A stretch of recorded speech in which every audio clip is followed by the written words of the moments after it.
Je vois très souvent des revues systématiques faites par des internes pour leur thèse. Bonne idée.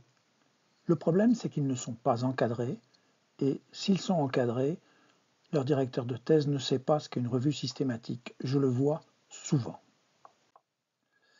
La revue systématique, c'est une forme de revue avec des méthodes.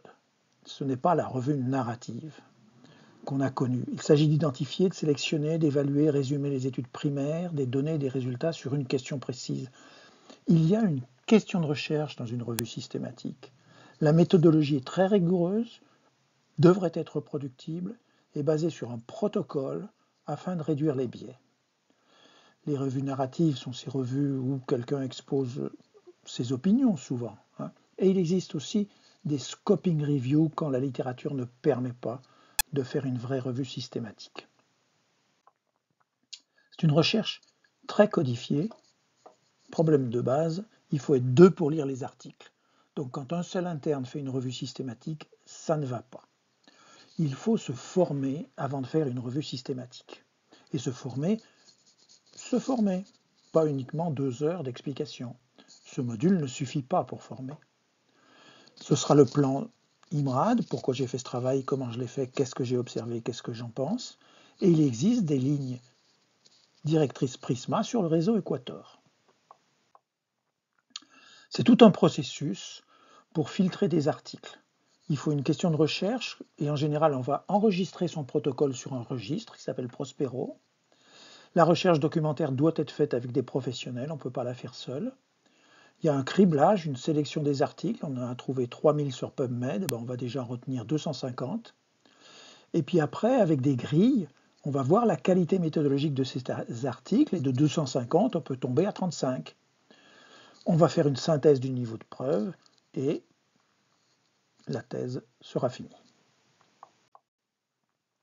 La lecture critique des articles, il faut des grilles d'analyse. Alors Cochrane en a beaucoup, elles sont complexes, il y a des livres qui en ont. La HAS n'a pas publié ses grilles actuelles, mais il y a des grilles qui ont été faites en 2000, qui ont une certaine valeur pour une thèse, mais qui sont obsolètes si on voulait faire une revue Cochrane. Va-t-on inclure que des essais randomisés, comme certaines revues Cochrane ou d'autres formes? La méthode GRED est la plus utilisée, mais c'est probablement 15 jours de formation. La grille de LR est très simple. Tout ceci dans le PDF qui accompagne. 3 questions uniquement posées sur 10 critères. Archive tout cela.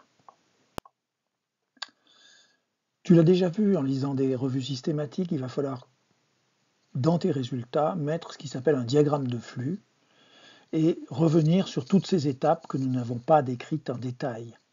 L'identification des articles, ensuite ce criblage, on élimine les doublons, on les choisit, on en élimine, il faut garder la traçabilité de tout ça.